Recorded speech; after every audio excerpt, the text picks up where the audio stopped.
conversar um pouquinho agora aqui com o pastor Jeremias Couto, né, que hoje está nos presenteando com a sua presença aqui no programa. Pastor, eu queria começar falando com o senhor veio aqui para a gente falar um pouquinho sobre a igreja e a política, o cristão e a política. Eu queria, né, já dar uma boa tarde para o senhor, para quem está assistindo o programa ao vivo, uma boa tarde, e perguntar, política, se debate, se discute, se conversa sobre isso dentro da igreja, ou é algo que tem que passar longe da igreja, o tema política?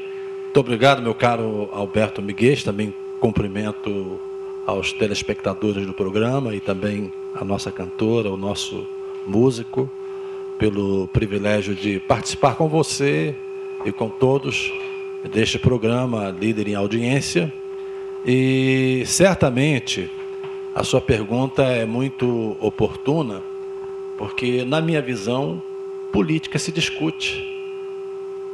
O primeiro mandamento, ou a chamada primeira comissão, é a comissão cultural, é a comissão administrativa, é a comissão da governança.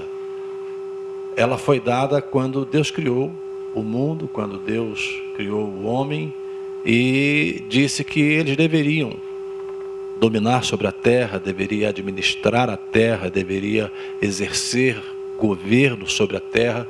Então, o governo se faz através da política. Claro. A política é a arte de governar. Nesse sentido, nós temos de discutir, temos de participar, temos de levar a sério, porque todos os atos da política afetam a nossa vida. É verdade. Independente da fé. Se somos cristãos, se não somos cristãos. Eu me lembro daquela passagem de Jeremias 29, quando o profeta mandou uma carta aos judeus que estavam exilados em Babilônia. Eles deveriam ficar lá em Babilônia por uns 70 anos. E quem sabe eles poderiam pensar, bem, 70 anos passa rápido, não vamos ficar envolvidos aqui com os problemas de Babilônia, vamos cuidar da nossa vida.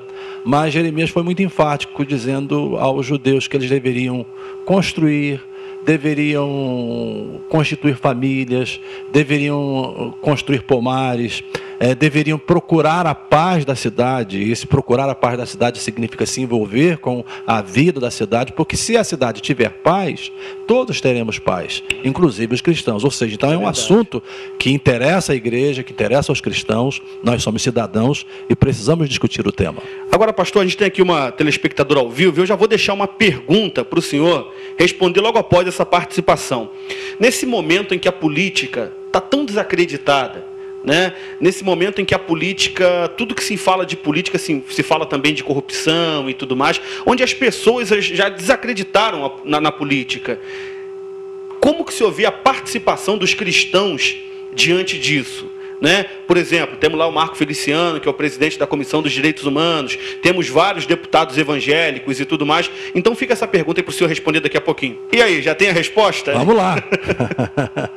É óbvio que toda a nossa participação em qualquer área gera desgastes, e eu diria o seguinte: hoje nós temos um fosso muito grande entre os partidos e a população de maneira geral, de forma que a falta dessa interação leva aos políticos a um comportamento, às vezes, de se isolar, de não prestar relatório, de não interagir com os eleitores e de tomar atitudes isoladas, simplesmente no âmbito do gabinete, sem ouvir a voz das ruas. E isso cria, de fato, um desgaste como esse que estamos vivendo no Brasil, com esse clima aí de manifestações que já estamos experimentando ao longo dos últimos 2 meses, correto? E as pessoas se assustam, as pessoas ficam assim com esse sentimento de não participar, esse sentimento de não se envolver, esse sentimento de deixar as coisas como estão. Só que a omissão, o isolamento, quando nós nos excluímos do processo, nós damos chance para que os maus se manifestem. Esse é o problema. Perfeito. O grande Martin Luther King disse uma frase que é muito repetida nas redes sociais e nos meios de comunicação, que os maus conseguem fazer com que as suas vozes sejam ouvidas, eu estou parafraseando, por causa do silêncio dos bons. É verdade. Quando os bons silenciam, os maus acabam ocupando o espaço. Então, o caminho da omissão nunca é o melhor caminho. O caminho da alienação, o caminho de você se afastar do processo, nunca é a melhor solução. Nós temos que estreitar isso, não é? Estreitar no sentido de participar da vida pública. Se nós temos cristãos vocacionados, cristãos que gostam da vida pública, cristãos que não pensam na vida pública meramente buscando os seus interesses ou os interesses da própria fé.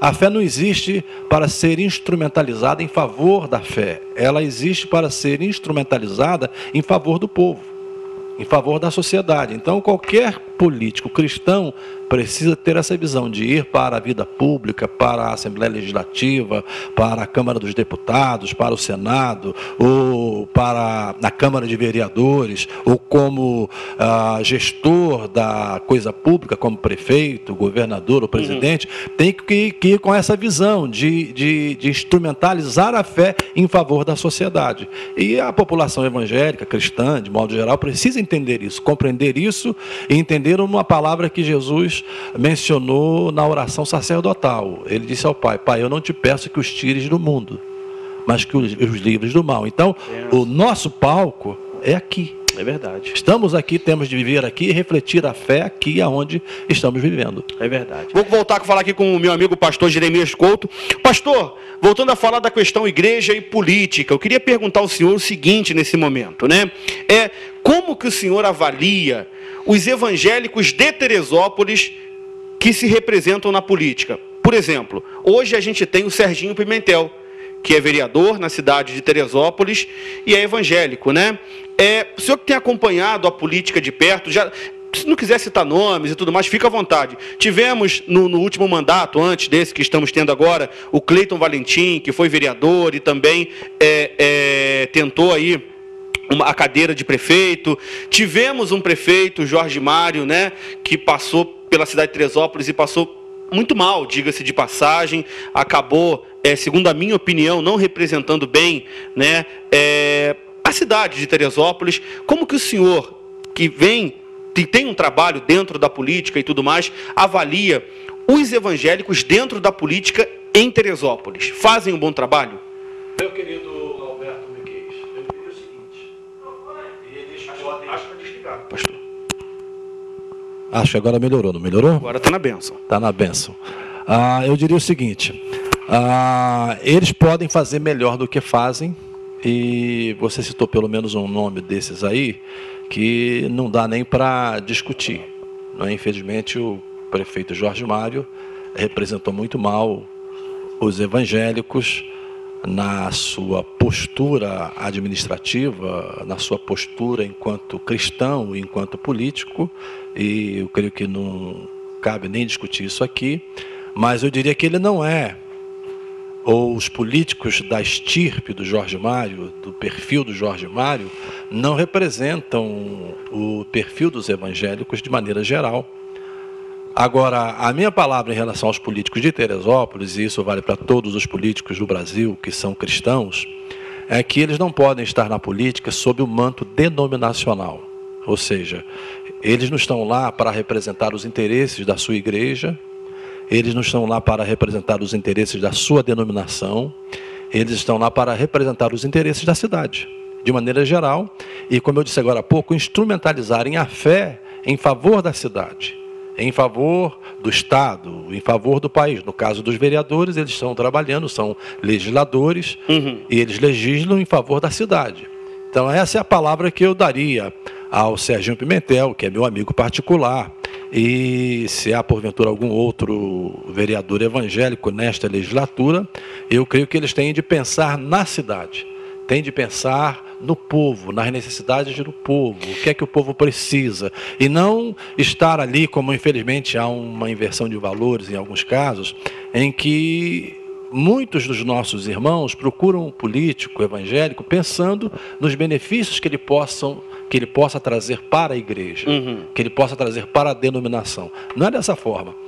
Os nossos políticos estão lá para serem instrumentos do reino de Deus, dos princípios do reino de Deus, e levar esses princípios para serem vividos e serem, digamos assim, o parâmetro, o modelo, o modo pelo qual eles vão desempenhar os seus mandatos. Agora, pastor, letivos. Deixa eu ver se eu entendi. Na sua concepção, então, por exemplo, vamos dar um exemplo aqui. Um vereador que é eleito por um bairro do interior da cidade. A gente entende que ele representa, né? Claro. Aquele bairro ali, os interesses daquele bairro. Então, deixa eu ver se eu entendi aqui. Pode ser que eu não tenha entendido especificamente o que o senhor quis dizer. Mas o senhor acredita, então, que a partir do momento que o evangélico ele é eleito a prefeito, a vereador, ele não deveria tão somente, então, atender os anseios daqueles que votaram nele, que o apoiaram, mas sim de toda a cidade. De toda a comunidade. Independente se votou, senão ele não devia, deixa eu reformular aqui, ele não devia priorizar aqueles que o apoiaram.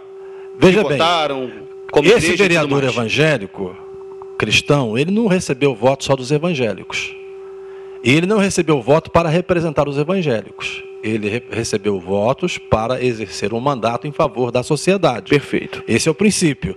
Claro, há alguma questão no meio evangélico que precisa da participação dele, que precisa do empenho dele, alguma legislação que possa beneficiar a cidade e, dentro do mesmo ambiente, beneficiar a igreja, que ele seja instrumento disso, mas ele não foi eleito com essa finalidade. A partir do momento em que ele é eleito, esse vínculo, eu sou representante dos evangélicos, eu estou na política para defender os interesses dos evangélicos. A gente precisa mudar esse conceito. Nós vamos para a política para ser instrumento em favor da sociedade. Por exemplo, falando em termos federais, nós temos hoje uma carga enorme de tributos. O que nós pagamos de impostos, nós somos um dos países do mundo que mais pagam, o que os cidadãos mais pagam, os contribuintes mais pagam impostos. Então, por que um evangélico não pode tentar fazer disso uma causa? Não é a causa de desonerar, ou seja, baixar os impostos, ou acabar com alguns impostos, ou criar um imposto único, um mecanismo que se paga apenas um percentual. Ou seja, é olhar para a comunidade de maneira geral, como Jeremias disse lá para os cidadãos judeus que estavam na Babilônia. Procurai a paz da cidade. Bacana. Procurai a paz da cidade. E ao procurar a paz da cidade, vós tereis paz também. Amém. É uma questão recíproca. Se nós contribuímos para melhorar a segurança de Teresópolis, se nós contribuímos para melhorar a educação de Teresópolis, se nós contribuímos para melhorar o entretenimento, não é uma cidade que tem tantas coisas boas, mas pobre em entretenimento. Se nós contribuímos para melhorar a mobilidade urbana, hoje chega aí 5 horas da tarde, é uma dificuldade. Melhora para todo mundo, né, melhora para todo mundo. Todo mundo, é bênção. Olha só, pastor, para terminar nossa participação aqui, a nossa última pergunta a respeito de política para o senhor hoje, o que o senhor acha que os evangélicos devem fazer, qual atitude que a igreja, e quando eu digo igreja eu digo de uma forma em geral, deve ter para que a gente venha ter um país mais justo politicamente? De que forma que a igreja pode interferir na política para que a gente tenha assim um futuro melhor, com o apoio da igreja, discutindo política, trabalhando política e visando política também? Bom, nós temos aí duas vertentes. Primeiro, a igreja não pode deixar de cumprir a sua prioridade absoluta, que é proclamar as boas novas, pregar o evangelho, trazer Jesus para o centro da sua realidade, trazer a cruz para o centro. Então eu não posso de maneira nenhuma deixar de enfocar essa vertente. Se a igreja cumpre o seu papel de pregar, isso transforma vidas. E a transformação de vidas, claro, redunda na transformação da sociedade. Esse papel a igreja não pode abrir mão. Mas nós somos cidadãos completos.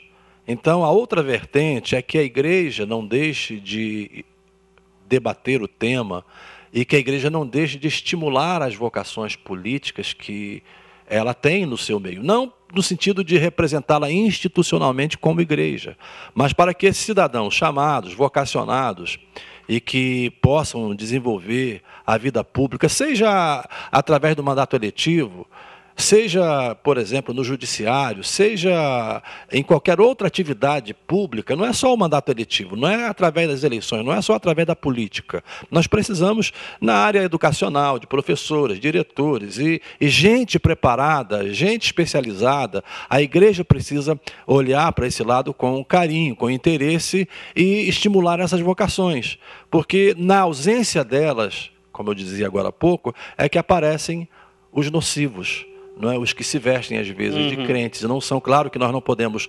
julgar, mas, queiramos ou não, existem aqueles que se vestem de crentes. Existem aqueles que se vestem de cristãos, não é? E tem aquela linguagem, é como o Denorex, parecem, mas não são. Então, é preciso que nós estimulemos as vocações, que elas participem, é preciso que os partidos políticos abram as portas, porque, queiramos ou não, embora haja esse desgaste todo, a política se faz através dos partidos. É verdade. Nós vamos ter eleições daqui a 2 anos para governador, para presidente da República, deputado federal, deputado estadual, e serão os partidos que vão apresentar os candidatos.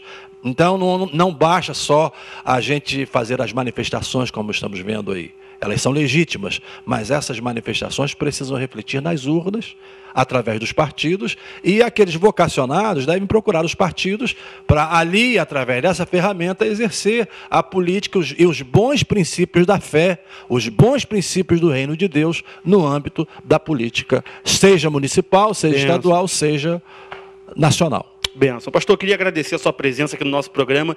Sem sombra de dúvidas, foi muito esclarecedora, né, para algumas dúvidas que a gente tinha e também, tenho certeza, para muitas dúvidas que o nosso telespectador tinha. E queria contar com o senhor em algumas outras oportunidades aqui no nosso programa. Dizer que fiquei muito feliz de ter a sua presença aqui. Tá bom, pastor? Eu que agradeço o privilégio de estar com você neste programa, a Serra Gospel. Como eu lhe disse, já lhe acompanho há algum tempo, inclusive no Facebook, nas redes sociais. E foi uma satisfação estar aqui no programa. E estou à disposição para estar aqui outras vezes e cumprimentar aqui a Beatriz Fer e o Alex, não é? Realmente eles abrilhantaram de uma forma muito sensacional o programa de hoje. Muito obrigado. Aí a gente pode cortar o R aí, já pensou? Beatriz Fer? Ia ficar bacana, hein? Ia ser benção, é uma sugestão. Então, olha só.